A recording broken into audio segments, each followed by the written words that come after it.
Thank you so much for joining me on the podcast today. Arlene, it's great to be with you again. Yeah, you came on, what was it, like a couple of years ago?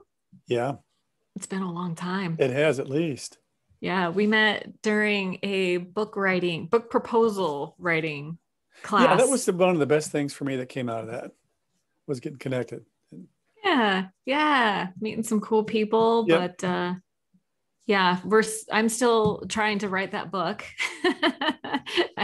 But yeah, no, that was a great class, and I agree with you. Like meeting people was the best thing that came out of that.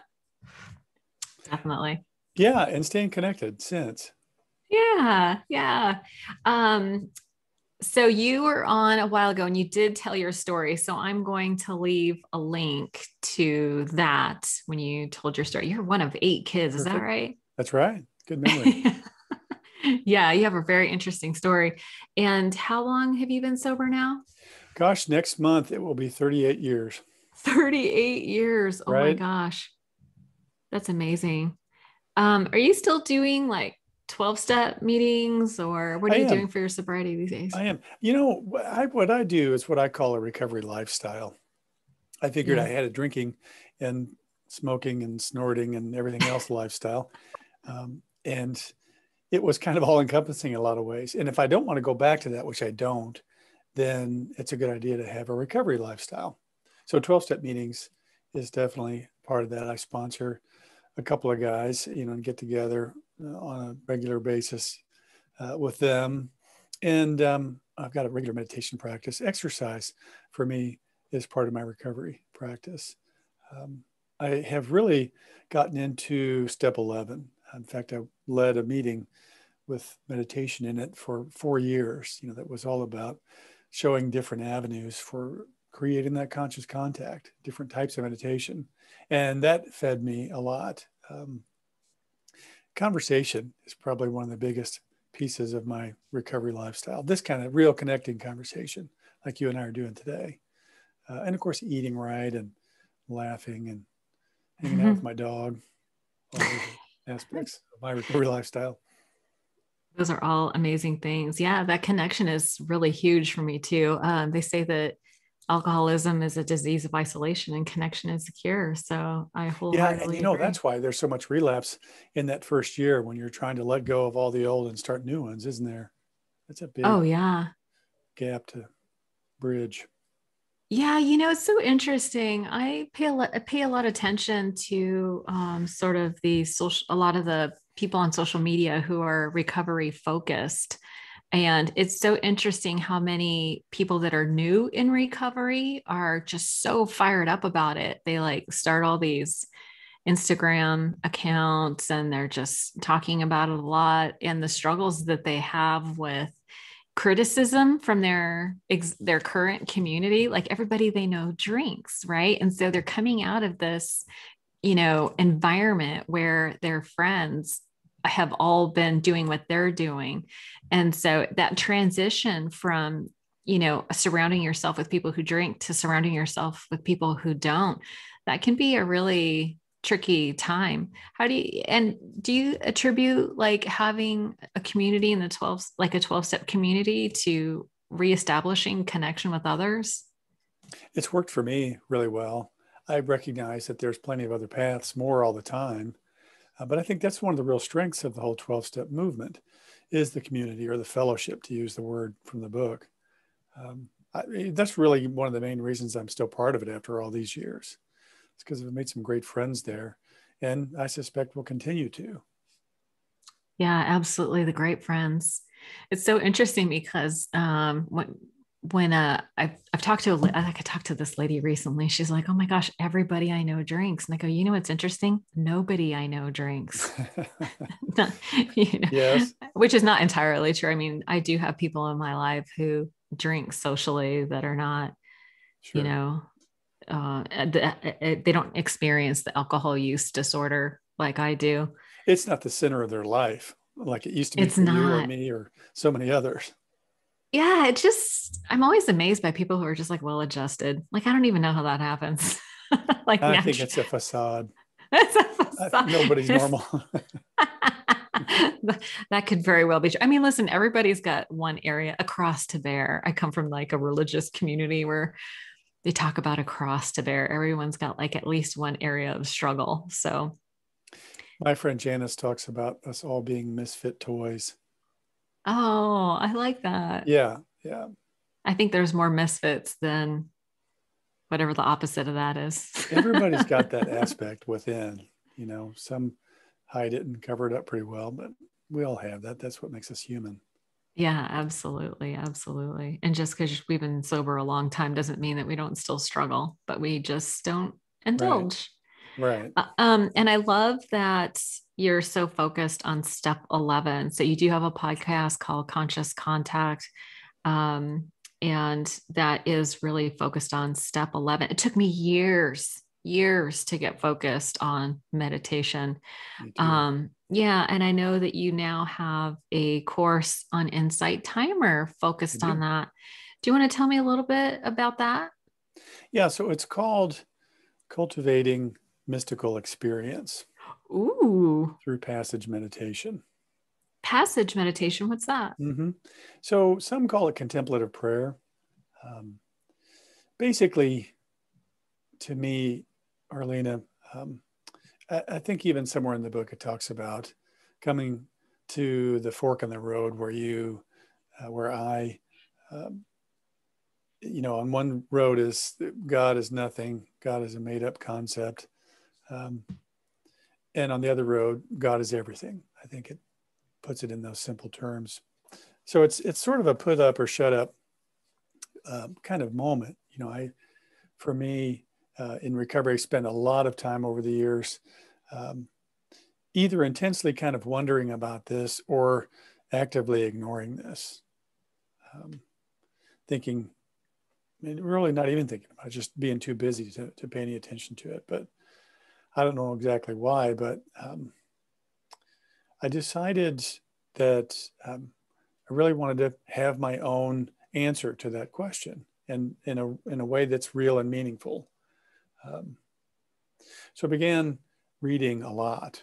Um, and what I found in many different sources is the same message. To me, the different faiths, the different teachings, the different paths all point in the same direction.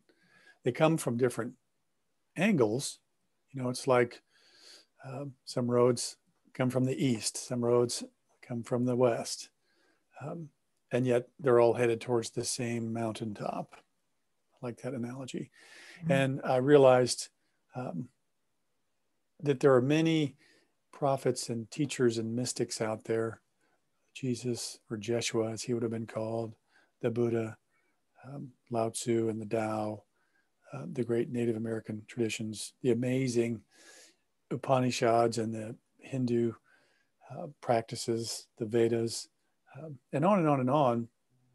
Rumi, the Sufi poet, Hafiz, another Sufi poet, um, they all spoke of this direct experience. And many of the Christian, Meister Eckhart, on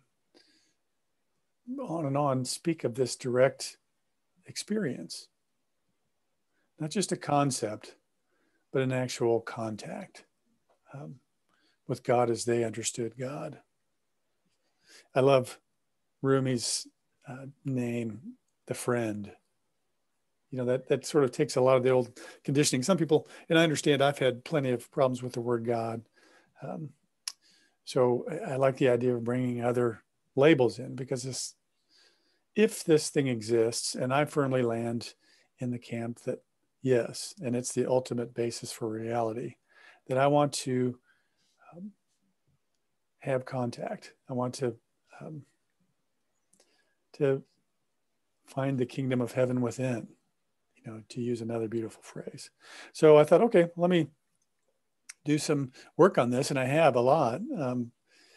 Passage meditation or contemplative prayer is one practice that unites many different traditions, where a sacred text or poem or scripture is memorized and contemplated very slowly, um, silently for 20 minutes or so, to quiet the mind and to focus in on this sacredness. And it's been really beautifully life-changing for me to do that. So I put together this 7-day course that builds on that. And the principles of this idea of mystical experience, or to me, that's another way to say conscious contact. It's the inner higher self that is in each of us always, right now, forever. But it's so easy to get so busy and miss. It takes a very quiet mind and presence to experience it. So it's not. Absolutely. That sounds amazing.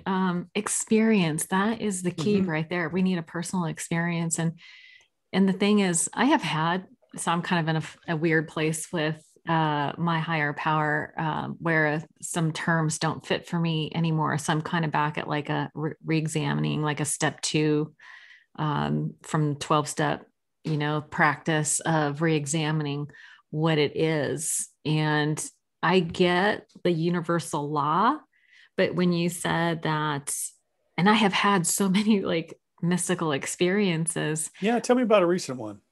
A recent one? Yeah. Oh, geez. I don't know if I could think. Oh, well, maybe I don't know if this counts, but actually this does count. So this experience I'm going to share with you sort of falls under the category of God's law, which is like law of attraction type stuff. All of 2020, I wanted to leave my day job and focus on what I do now, which is full time coaching and hypnosis and things like helping women primarily out of suffering from like relationship issues, addictions, and things like that. So I was like, okay, that's my purpose. I know that. But how do I make the jump from corporate to like my own business?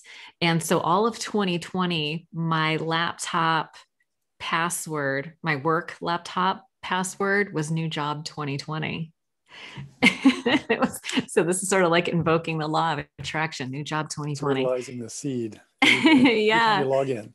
Yeah, every time I logged in. And so it was so interesting because I worked for a company that network security that provided VPN, which allows people to work from home. And then COVID hit. And it was so interesting because before COVID hit, and we were planning out our year in January, I was like, all my accounts are tapped out. I worked at the enterprise level. So I didn't have, I have a set of enterprise accounts and they were all tapped out. And I was like, I don't know how I'm even going to make my number this year, right? Let alone blow it out, right? They usually want you to try to exceed by 20% in sales. And so I was like, I don't even know how this is going to work. But that's the thing about God's laws is you don't need to know how, you just need the formula, really, which is what we think about, you bring about sort of like in its simplest form. So I was like, okay, so new job 2020 is the password. I'm just trusting. A friend of mine said, put down on a sticky note how much you want to make in a year. And I just put some outrageous number. And then COVID hits and I actually exceeded that number. Like, and now I'm not saying I made COVID happen, but, No, of but, course not. But I know but, exactly but, where you're going. yeah, but it was so interesting because when COVID hit, every customer I had to make a purchase. I was like working 14 hours a day for like 3 weeks. It was insane. And maybe some new customers too, I'm guessing. Oh yeah. Yeah. Yeah. Like, I mean, it was just totally insane. So And well, your story is a perfect illustration of day 7 in oh, the course. And day 7 in the course is called Ask, Act, and Allow, right? Ask, your password was an ask. Your goal, ask, act, and and allow. allow. Yep. Wow. Yeah, I did And you ask. took the actions by going to work, by making the calls, by not having to know how Yeah. it was going to work out. And at Yeah. one point, you just believe that it's going to, and you wait. Yeah, I pretty much doubled my income. I hit my annual number by about June, I think. And then That's crazy.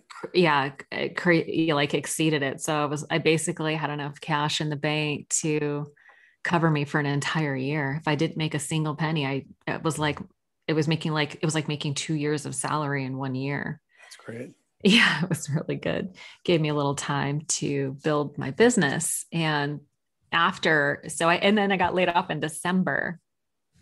So it was kind of, and then I got a bonus and all this. So it was kind of crazy how it was like new job 2020.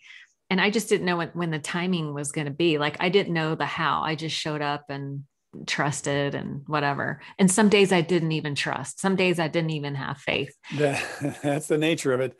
I totally understand that. And I've learned to be kind with myself about that. Hopefully you have too. It's What I learned is that I don't have to have perfect faith. right. Right. Yeah. I Well, can that have is bad perfect days. faith, actually, in my opinion. Oh, really? It's Yeah, I supposed to think be, it's it's more meaning it's, meaningful when you have doubt, just like courage is more meaningful when you have fear, oh, you that's know? deep. You always give me these pearls of wisdom. That's amazing. We're gonna have to go through all seven, but that was my example of like feeling like God is law, but the friend part is kind of what's tripping me up these days. Hmm. It's I heard Carolyn Miss or Mace, I don't know how to pronounce her last name. She was on an interview with Oprah and she talked about God, her understanding of a higher power was God is law, but God is personal. And so I get the law part, I get the laws of attraction, but I have a hard time with the personal. Like I was brought up in a Christian religion where like Jesus loves you, you're forgiven. And I, didn't, it was always been difficult for me to receive that out of guilt. I think that's part of the natural human condition and just the way I was raised, always being guilty. But um, Well, that's a good segue over to day 5, which is love, capital L, day tell me 5 in more the about course. that. Yeah. And I use several Hafiz poems for the contemplative piece of that. So, one of the things that I do real briefly in the beginning of the course is ask the student to get quiet, to take relaxing, slow breaths, and gently close the eyes and bring the attention inward. And then bring to mind a person, a pet, or a place that you really love. And to be specific in your mind, and if you're visual, to see an aspect, if it's more of a felt sense, to feel an aspect about that person, that pet, that place that inspires that love, and to put a smile on your face as you do the exercise, and to really feel the essence of that love, almost like you would smell a fresh cookie baking in the oven, where it's not like eating it, but you're there. It's just the same experience, that felt, not just thought love, but felt love. And then to come out of that exercise, to at least entertain the possibility that there is this ultimate source, that God is personal, God is law, and God is love. And if you can, embrace the notion that this being, this presence, this all-encompassing reality has unlimited love for you.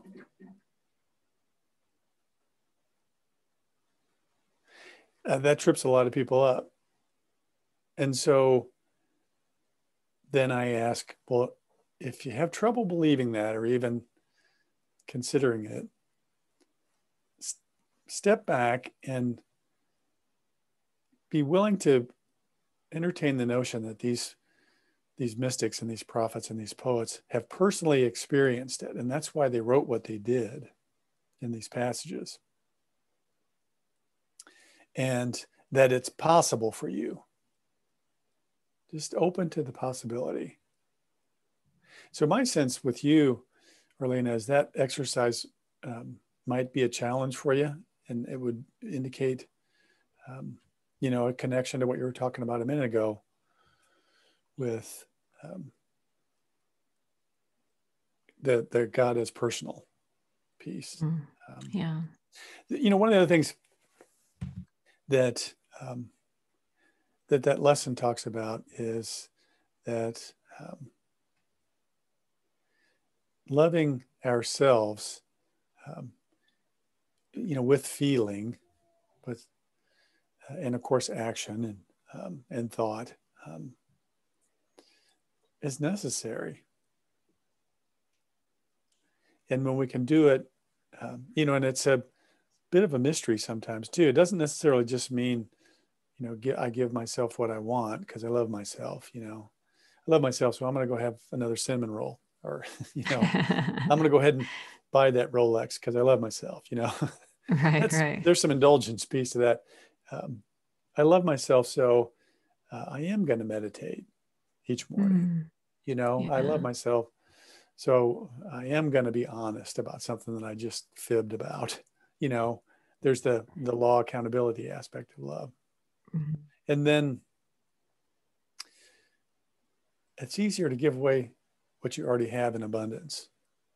And so if you have love in abundance for yourself, then naturally it just beams out for others. So I think some of the most loving people that I've experienced in my life just have been that way for themselves. And so that's just, they can't help but give it away. So I Yeah. wonder, you and I have had a few conversations about this before, and some of the family history that's kind of turned into protective shielding. And maybe there's some, I don't know, question deep down of, I don't know, is this real, or am I worthy, or is this, Mm. kind of goofy or whatever. But I'm pretty sure it works. Yeah, I tend to go on like my default, sort of like that. Been studying a lot of neuroscience, and they talk about the default mode network, which is like all your thoughts and beliefs that have been established by the time you're about 6 years old. And so I'm always trying to condition myself away from that, right? Because that's the default. So I need to do lots of things, prayer, meditation, helping other, being of service. Like I feel like I'm so high maintenance. I have to do all these things just Well, to feel let me okay. kind of just, this is another perfect segue to me, which is a little bit of a little mini mystical experience. So I've been doing a fair amount of reading lately about the science of consciousness. There's a lot in the press, and who knows, maybe it's because I'm seeing a lot because it's on my mind. Yeah. But quantum physics, quantum science is looking at it, and of course, I'm philosophy obsessed. is looking at it, et cetera. Yeah. Well, this is really what, to me, is God, if you will, just to use a commonly known phrase, is that quantum consciousness. Universal mind is a phrase that a philosopher called Ken Wilber uses. I think that's the same thing as the friend that Hafiz talks about. That's the same thing that the Father, that the church talked about. And what transcendental meditation aims at, and passage meditation and many others, is a quieting of the thinking surface mind to allow access to that deeper infinite mind. And then the peace that passes understanding is what we find there. That's And the experience you were talking about. yeah, that's exactly right. The old Yeah. condition becomes translucent, and I think with enough practice, it just evaporates. Yeah. I like what you said earlier about that exercise of getting, quiet the mind and then bring to mind a person or a pet that you can definitely feel the love from. I was kind of going through a dark period recently, and just recognizing that the old ways of moving through the world aren't working for me. I've always been very like driven, like grinding it out, struggling, striving for achievement. And and all that, and just very like not feeling connected to that father or that, you know, my old thinking of God. And I was like, well, I don't know if God loves me, but I know my friend Linda loves me. Like, I have a friend in my life who she's kind of like a mother figure. And I was like, and that I could feel like, I was like, okay. Yeah. And that Yeah. seemed like a good place to start from. Not that Linda's God, but Well, but maybe Linda is Linda showing up, or God showing up as Linda, just like yeah. you're God showing up as Arlena. I mean, that's another mind blower there, but I'm operating on that notion. I like the term God particles, that we're all Ooh, God particles yes. having infinitely different experiences just Yeah. because. Yeah, and I very early on in my recovery, I've been sober 27 years, and very early on, I recognized that God worked in my life through people. That's Yes. how I thought of it. Like, God works in my life through people, and And you're one of them. You're a people. I am a people. I know that I'm a Linda for some other people, That's right. and it's a humbling thought, to be honest. Yeah. And it's also a joyous thought too, sometimes, isn't it? Yeah, it really is. I was thinking about the thing, like I was reading something that talked about what brings you joy. I think Bob Proctor is this guy who talks about law of attraction a lot. And he's like, what brings you joy? And I thought, the thing that brings me the most joy is when I'm working one-on-one with another woman and she starts to cry. I like to make people cry. It sounds terrible. But when that happens, it's because I have created a safe space where I am just showing up just full of love and compassion and Yeah. empathy, Yeah. that And they they are finally able, got to put down that shield they've been carrying so long. yes, Yeah. yes, that they're able to finally connect internally with something that they have been avoiding so long. And the experience of relief that comes brings tears. Yeah. Right. And that's the same experience that I have when I work with somebody else who just is so safe and so loving and nurturing, that I'm suddenly able to admit or confess something that I've been fearful of, or It get acknowledge. really, really real. Yeah. Yeah. Yeah. Yeah. And the relief that sweeps over me is like being able to just speak my worst fear in front of somebody that I know who's going to say it's going to be okay. Like, that's not even the truth about you. Like, remember who you really are, type of stuff. And when I'm able to do that for somebody else, that's when I feel like I'm Yeah. living my purpose. And that's what brings me joy. And I feel like it's when I'm in those moments, I feel like I'm channeling. It does feel like, they say You that are. when You're an instrument, right? That's what I'm an I love instrument. Yeah. the St. Francis prayer. Make me an instrument of thy peace. Oh, You yeah. know? Yeah. And that's what you are in that moment. That's what we are all the Yes. time, I think. But yeah. Yeah. And the other thing that I really struggle with is not comparing myself to other people. Right. Like, Yeah. Yeah. that seems to keep me away. But in the work that I do, like in doing marketing and things like that, I'm aware of what all these other people are doing.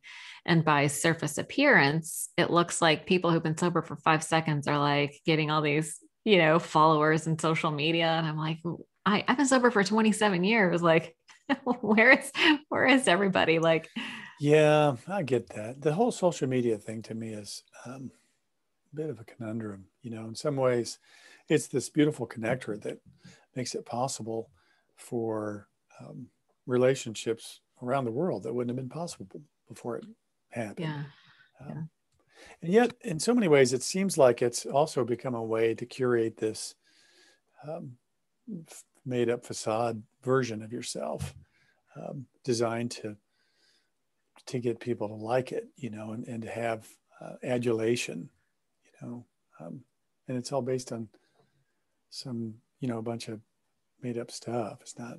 So I have real mixed feelings about it all. I'm, on balance, I'm glad. I think one thing too is maybe being a little bit older. I'm not any kind of um, Luddite. I have a little bit of social media presence, but I don't know. Um, that comparison thing is a trap, isn't it? It's the thief of joy. Comparison Yep. is the thief, Yep. thief of joy. It certainly is. And it is a double-edged sword for me because it has brought people into my world that normally I wouldn't have met. So I'm grateful for it. But it is my struggle is to give myself the validation and acceptance and love that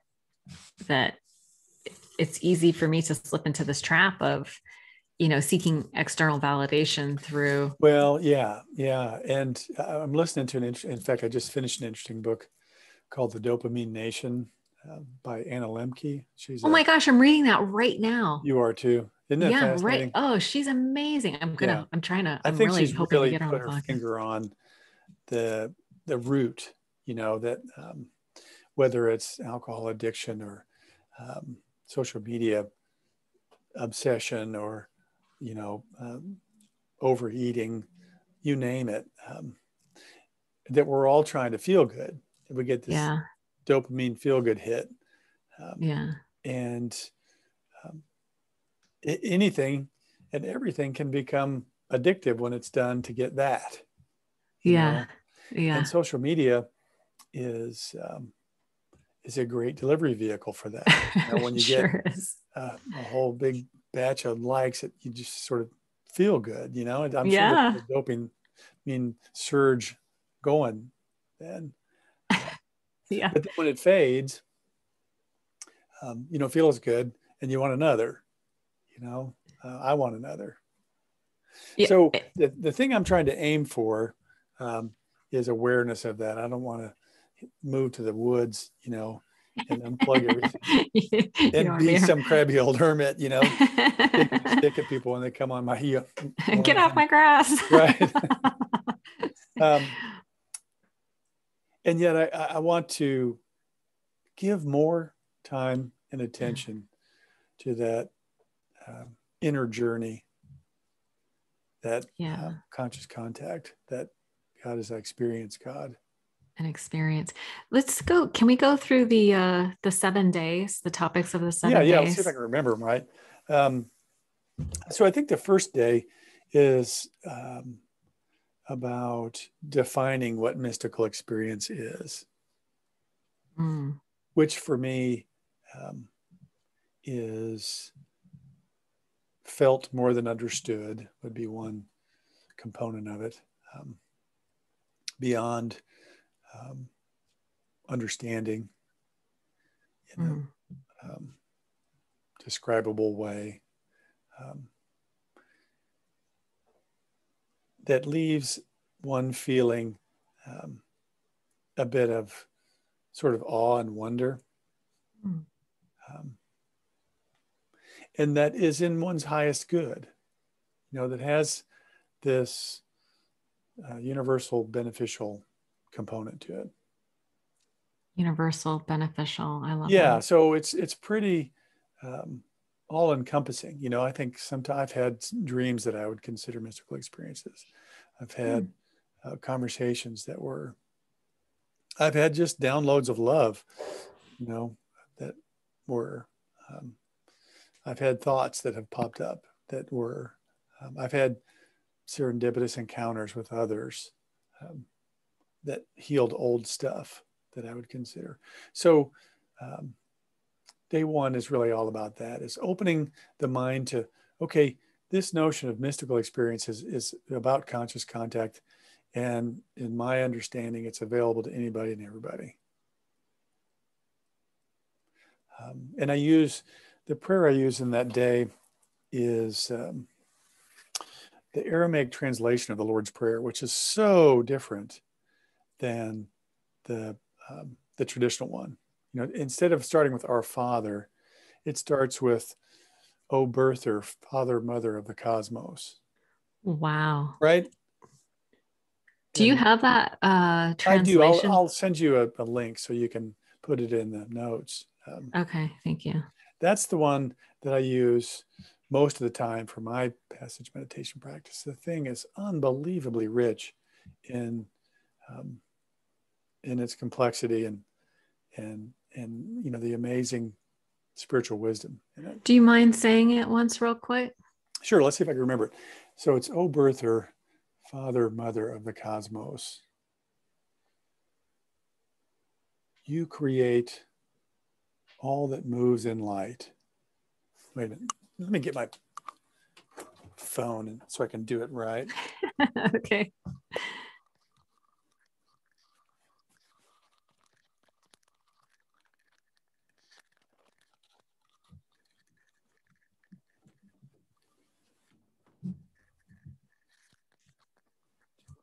Edit this part out.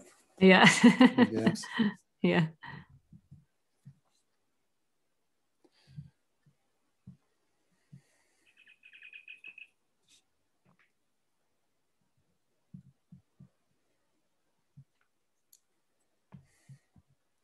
Do you still use Audacity? I do.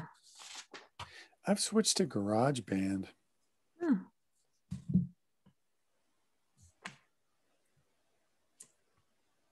My brain doesn't want to learn another damn software tool. You got insufficient bandwidth. Too much on the plate. Yes.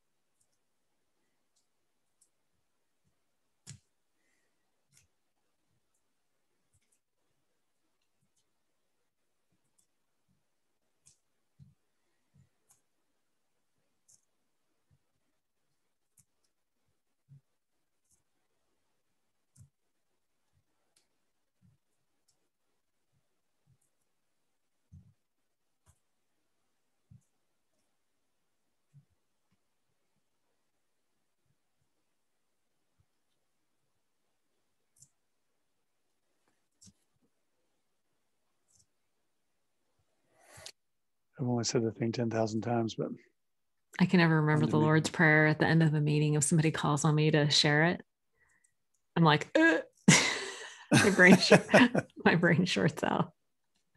Stage fright.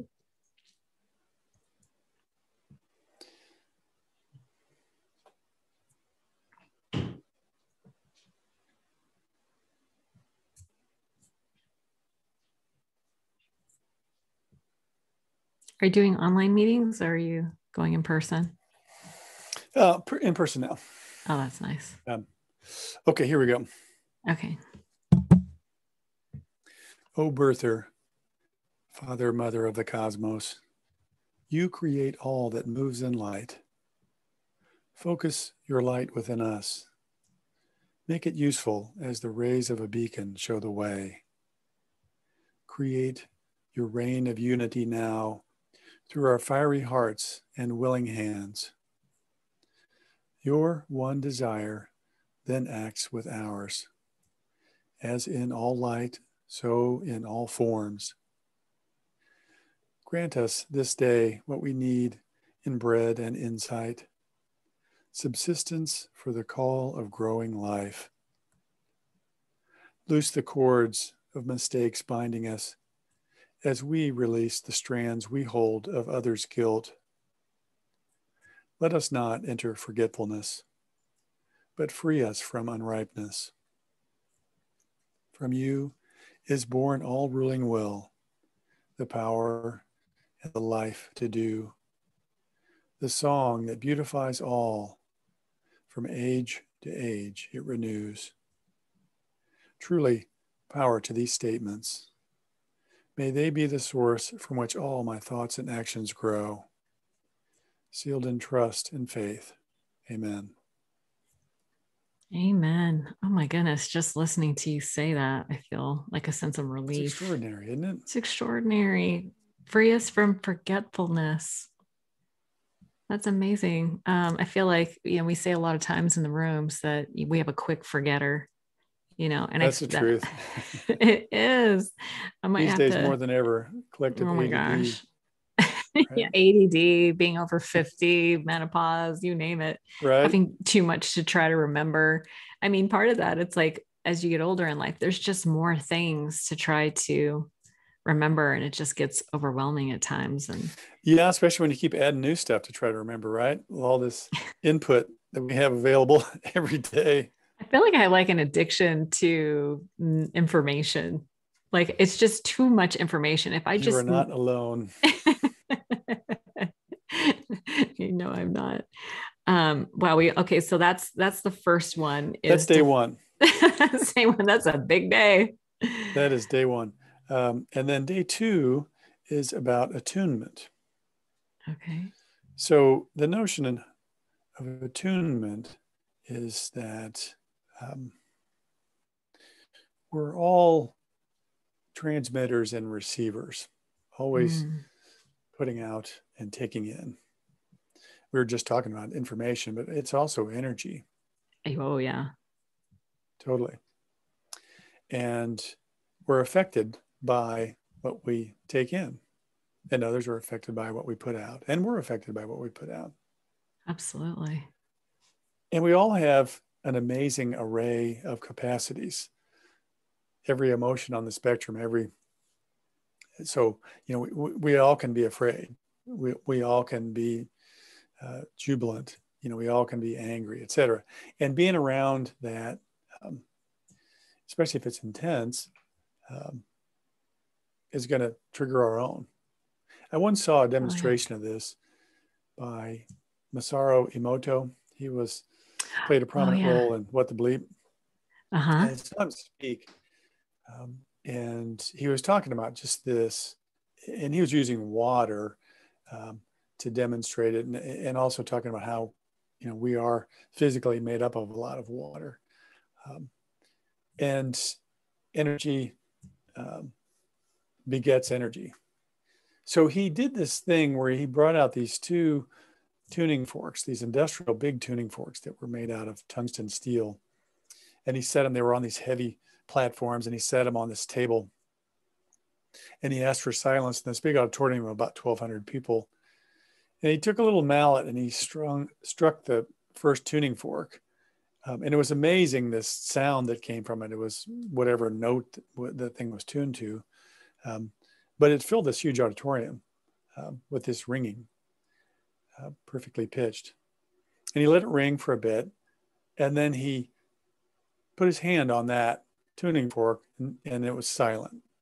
And the whole place was silent.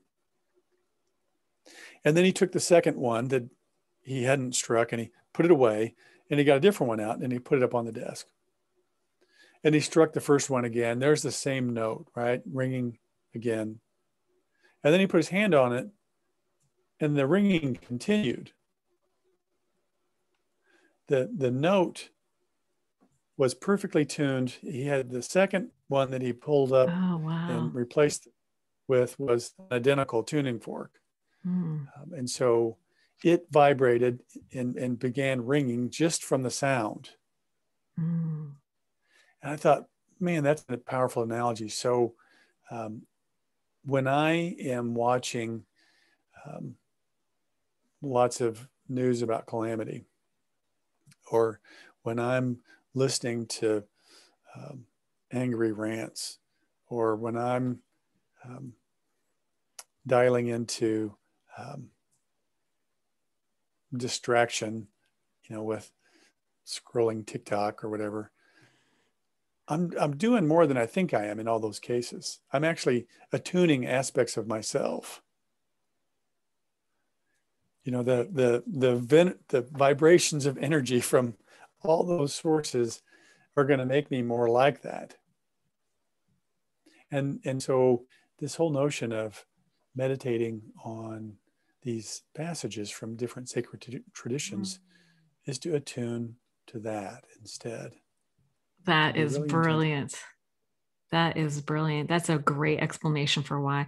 You know what's so interesting? That makes me think of how in 12 step rooms, it's sort of, I think it's a great place to start, but that shouldn't be people's only source of information because where it can go out of balance is the constant beating of the drum of that we are powerless.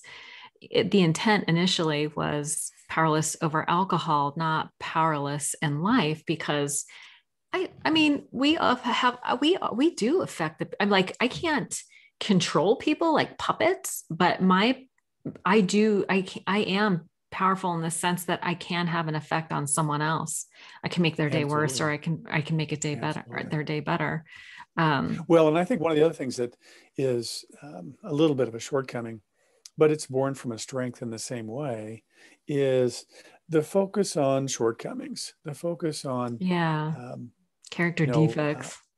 exactly, and on falling short, and Mm-hmm. and um, how much um, sort of put down energy, self put down energy there is. Yeah, And yeah, it's kind of a lot of the laugh lines in meetings come from that. When yeah. somebody is particularly effective at talking about something stupid they did.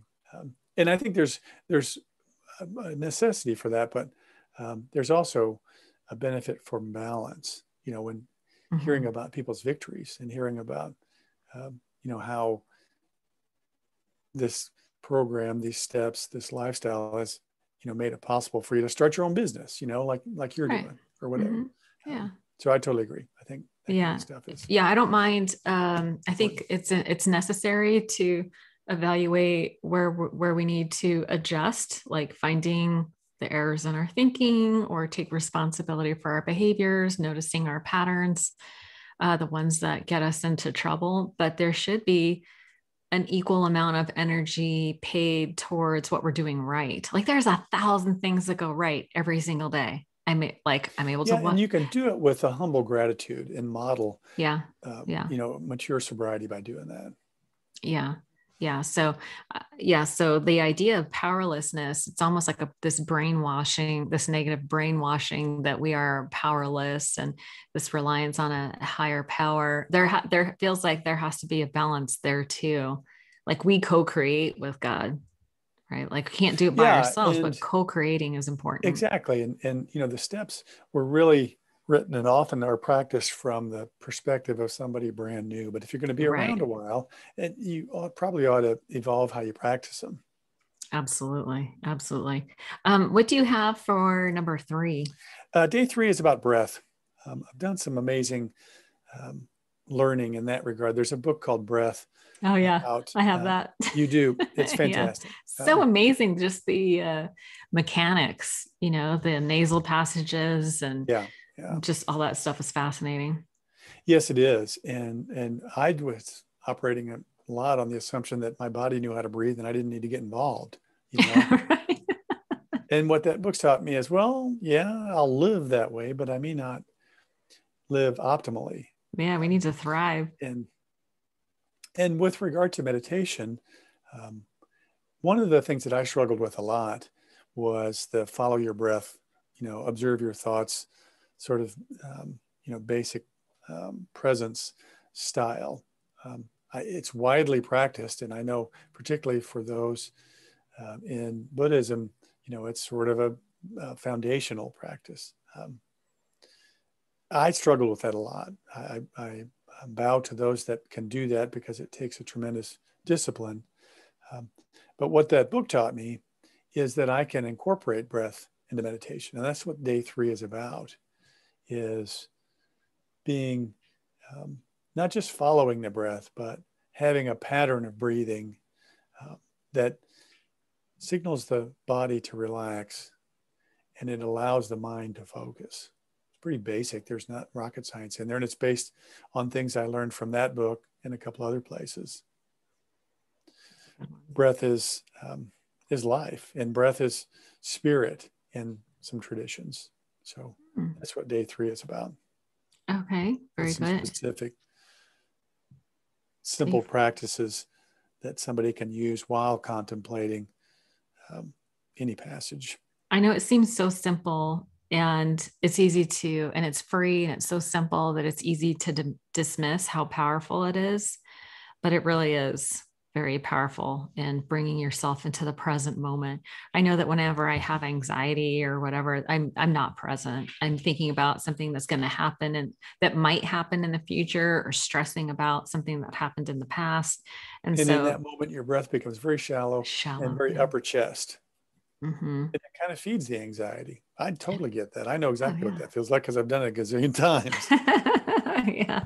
Even with all this practicing that we do. Yeah, yeah. And so we get a course correct again and again. Right. Yeah.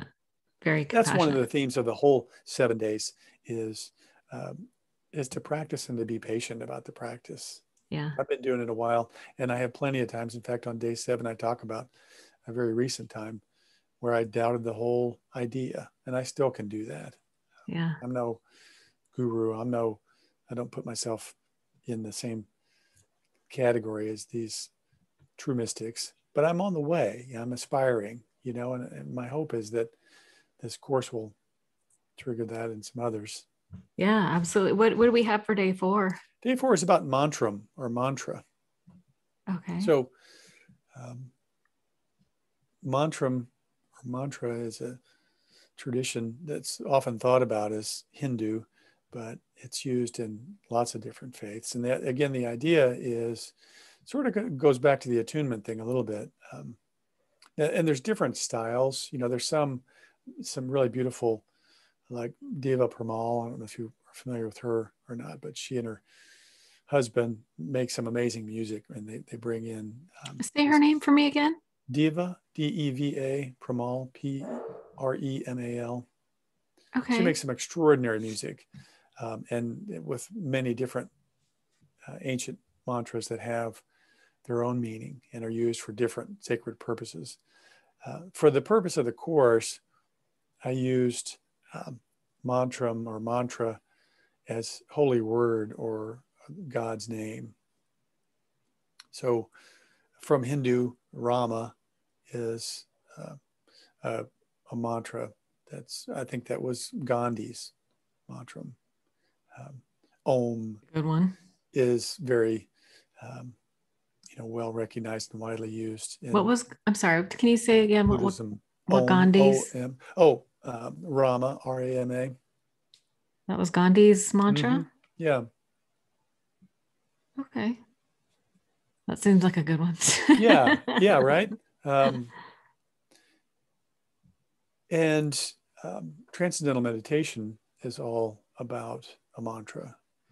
Mm, They have a formal training program where a certified teacher gives instruction, and it's 20 minutes twice a day, focusing on a mantra given by the teacher. And the aim is to drop down into that consciousness that we spoke of earlier mm. with this singular focus. Um, my mantra is the word Allah. And, you know, when I came to that crossroads that I talked about earlier in the conversation, where I made the decision for me, I'm going to go all in, I'm going to stop hedging my bets. And I do it most of the time. Sometimes I still get into doubt and bet hedging. Um, but I wanted to find commonality, the notion that there's one true and other false paths just didn't fit for me. Right. It seemed made up in a way to basically try and get more people on your team than something that could be eternal and true and um, real.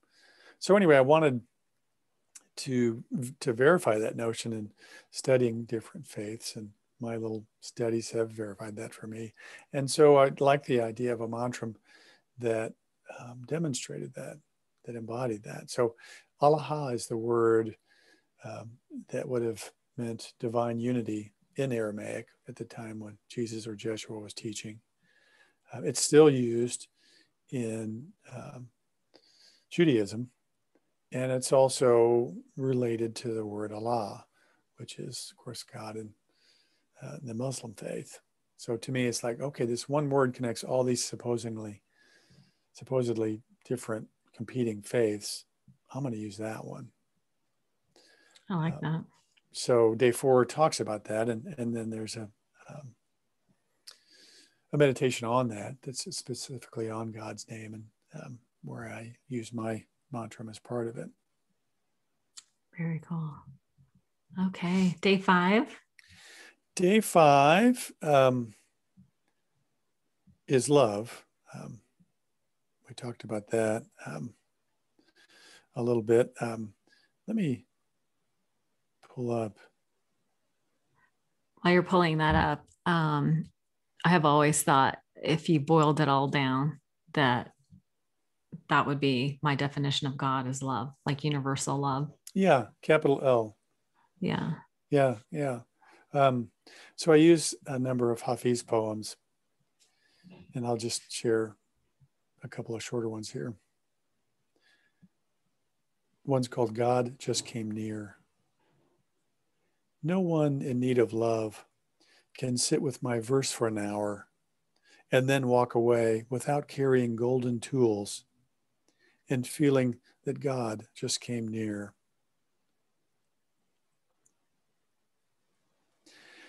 This one's called The Sun Never Says. Even after all this time, the sun never says to the earth, you owe me. Look what happens with a love like that. It lights the whole sky. That's beautiful. And then one more, and this points to the whole um,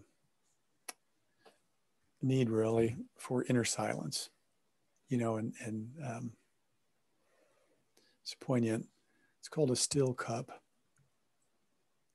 For God to make love, for the divine alchemy to work, the pitcher needs a still cup. Why ask Hafiz to say anything more about your most vital requirement? Wow, that's deep. And so these poems for me, and there's a few others, will on a regular basis bring tears to my eyes. And the same with some music. I think for some people that happens with those sources, others it's nature, sometimes it's connections with a friend or whatever. That to me is a doorway. Use it often, and it heads you closer to this place where you experience Goddess love. That's what we want is the experience Yep. that And God is then the love. whole dopamine addiction sort of loses its punch when you get that. Yeah, I love that. God is love. Yeah. Okay. And then day 6. Day 6 is life is a shared mystical experience. Yes, it is. Why is that? Why is it that we need each other to have that experience? Because it's sort of a funny thing. It's like, um, I thought, you know what, all this need for external validation from like going on social media and like, trying to like do marketing from it like sucks me into like this need for external validation. And I have to often remember what it would be like if the love I gave myself was as satisfying. Like, what if I didn't need external validation? What if I think I you should find out, Arlena. Yeah, I'm trying. I have a little picture on my desk of me when I was like 4 or 5 years old, and I try to remember that she's still in there and that It's easy yeah, to love that picture, that version, isn't it? it is. And Yep. that's why I have it out there because she was innocent, right? She's nothing but pure love, pure joy, didn't have any negative information about the world or how dark things could get or and so to really try to connect with that and I thought what would it be like if just giving myself all the love and validation was enough? What if I've already done enough? And what if I could just love her and that would be satisfying enough so that nothing else mattered? But then I'm quickly led to this idea of wanting to share because like joy shared is expanded or heightened or intensified, right? And so but it's a trap in a way for me sometimes. It's Well, it can be. temptation. It can be, especially if you go from I want to share this to how many people on social media can I share this with, or how many How many? Yeah. students can I get in my course, or how can I share this on a bigger platform? Right. Yeah, where that's crap that's happens. a very slippery slope for me. Yeah. But so having this type of practice of, and I do have a practice and I've been doing it for a very long time, but um, so the need for other people is maybe like in my mind, it's we need each other because we don't really do this very well alone. Like we actually need each other because we're not always Yeah. going to And be I'm consistently really, happy. yeah, yeah. And I'm also really curious um, to understand a little bit of this possibility that we're not separate the way we think we are, that we're Oh not, no. that, I think even Einstein had a great quote about that. I think he called it an optical delusion of consciousness. Optical delusion. I love Yeah, this that. notion that we're separate individuals, living these finite um, and um, existences that are, that are not connected to each other. Yeah. Yeah, that's a You've kind of had a, moments, you've had moments for sure where um, you thought of somebody and then they called, oh yeah. right? Or you're with somebody that you're close to, and you both have the same thought in the same moment. Those to me are mystical experiences that glimpse at um, a much bigger, broader connection that we are clueless to, especially now in this age of ADD, Oh but that we yeah. can access. Yeah. That's a so I've been I've been pretty fascinated and obsessed with quantum physics, like particles that come into existence just because we focus our attention on them, those kinds of things. And the idea that every particle is next to another one that's next to another one.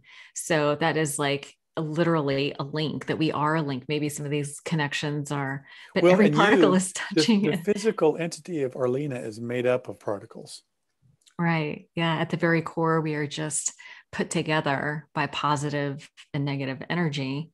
Right. And we are just like magnets, like what we have thoughts that invoke feeling, like even images that invoke thoughts Well, and and feelings. we And have this gateway within to perfect wisdom, perfect love, perfect peace,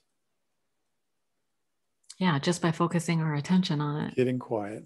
getting quiet. That's the key. And this, you already mentioned seven, which was ask, act, allow. Yeah, I like that one. it's working for you. It is, yeah. And sometimes I wonder why do I ever stop doing that? A girlfriend of mine were talking about it. So in the self-esteem class that I do, I have them really thinking about their future self and what is it that you do want? Like we're very focused on what we don't want, what is not working. The National Science Foundation did this study where they um, came to the conclusion that we all have about 60,000 to 80,000 thoughts per day. And like 80% of those thoughts are negative and 95 are repeated day in and day out. We have Yeah, and the same thoughts every day. I think the numbers on this whole question of God or conscious contact or mystical experience, the numbers are even higher. Yeah. First of all, people don't think about it very much. And when they do, and I'm holding my hand up as the poster child for this. And when most of us do think about it, it's with some kind of skepticism, even after having a kind of a big mystical experience. Yes. I have had so many. I need to write a book. I've been having this book idea on my mind about, sometimes people call it God shots or these serendipitous events. And I feel like I need to keep a running record of It would build experiences. faith, I would bet, by doing that. Yeah, absolutely. Yeah. It's one of the many book ideas.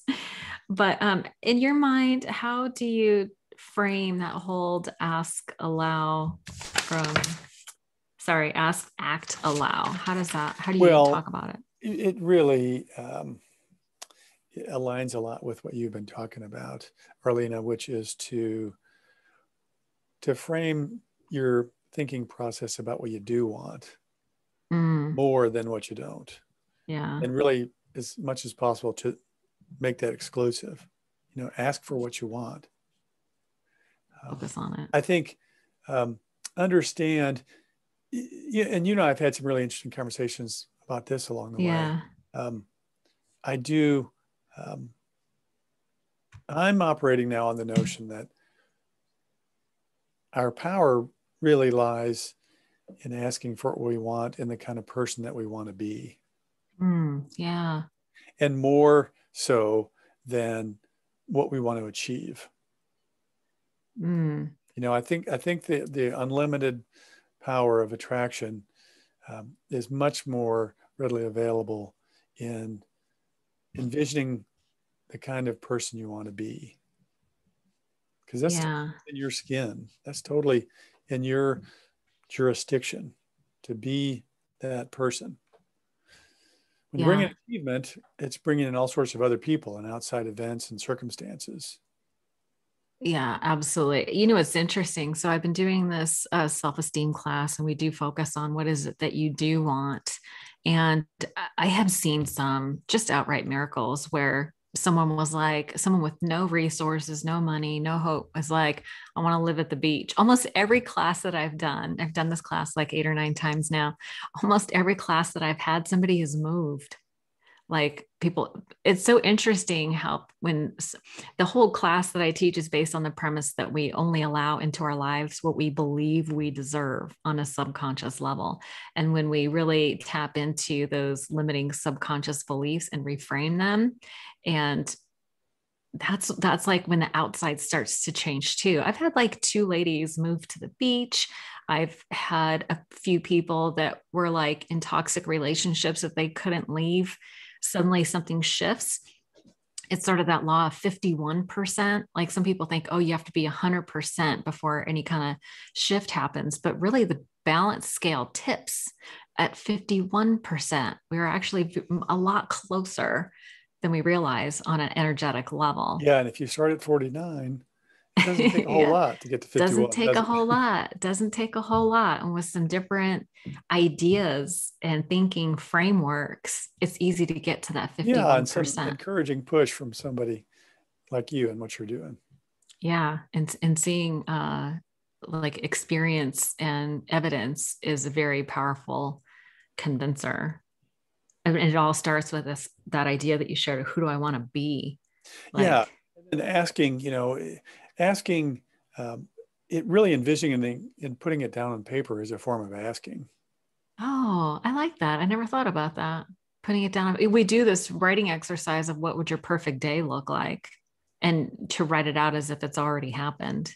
That's And a then if really, you've got this idea and this regular experiential relationship with your higher power, God as you understand him, the friend, um, the friend. and you ask in that forum in prayer, it's like a supercharger. It is. Supercharges you over that 51%, tips the Yeah. scale, and things start And changing. then you take action, whatever Action. that looks Yeah. like, sometimes big, sometimes small. And then you allow what happens. What do you mean by allow it to happen?